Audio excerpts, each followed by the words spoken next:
皆さんこんにちは。私はメメットクルバンです。で前回自分のですね仕事経歴とか自己紹介したんですけれども、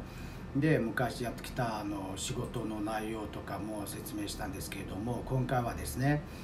その消化器外科ですね、消化器外科の一部分である消化器の系統ですね、全般的に紹介したいと思います。でその全般的に紹介してから次回のビデオでですね、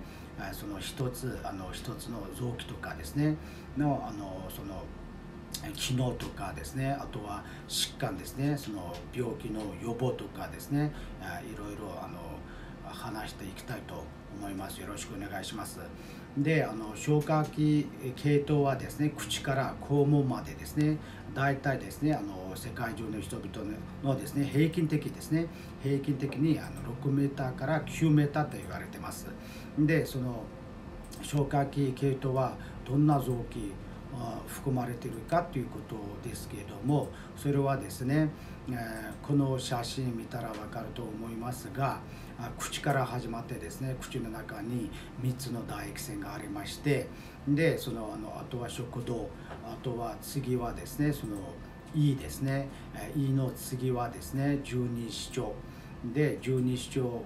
から小腸が始まるんですけれども、だいたい十二指腸の長さとかですね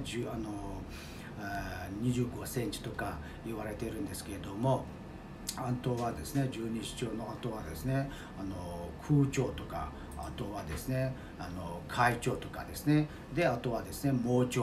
で、盲腸はですねその大腸の始まりますよということですね。前回言った通りですね、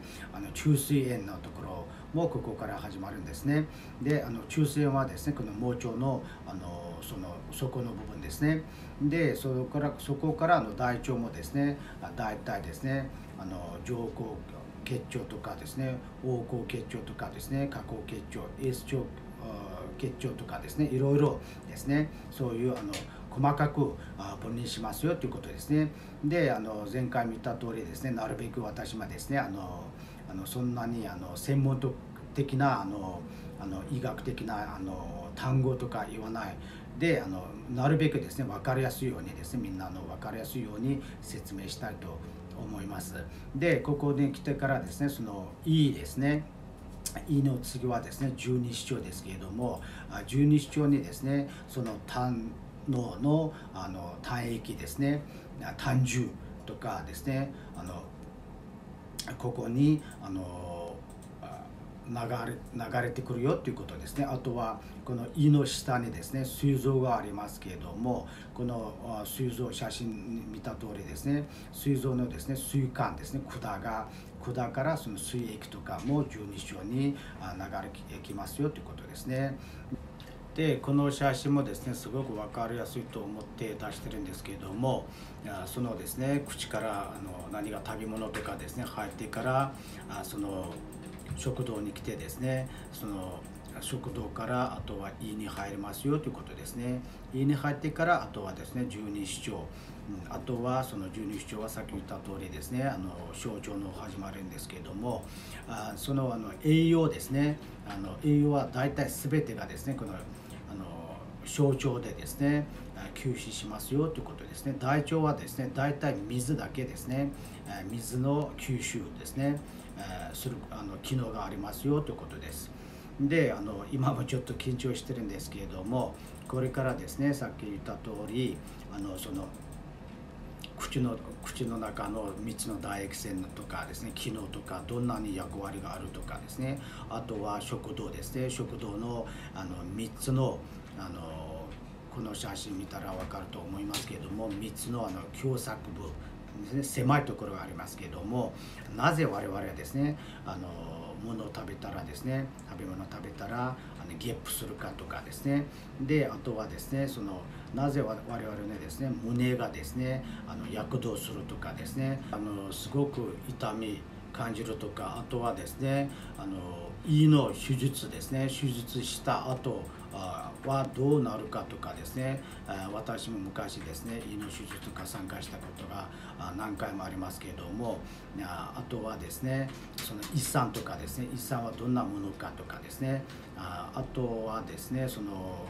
胆石ですね、胆石はどんなものかとかですね、そういう説明したいと思います。であとはですねその肝臓ですね、肝臓はですね我々の体の中に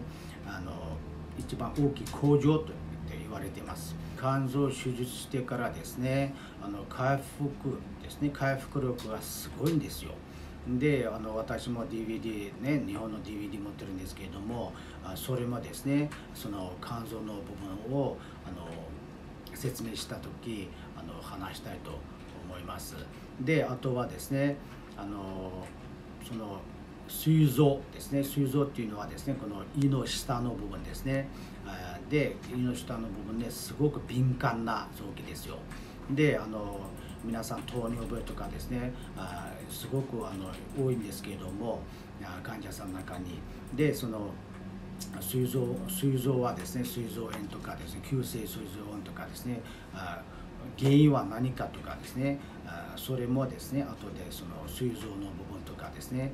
説明した時次回はですね話したいと思います。でですねあとはですね小腸ですね、小腸、さっきも言った通り小腸はですね小腸がんとかですね、みんな聞いたことないですけれども、私も聞いたことないんですけれども、大体ですねがんとかはですね大腸ですね、直腸がんとかですねいろいろあるんですけれども、小腸はがんにならないんですよ。であとはですねそのS 腸、結腸とか直腸とか肛門とですね、肛門のところに来たらですねいろいろ外耳とか内耳とかですねありますけれども、それもですね次回ですね一つ一つの臓器を説明した時ですね詳しくその事例ですね、事例とか出して説明したいと思います。ごシェアとご登録よろしくお願いいたします。で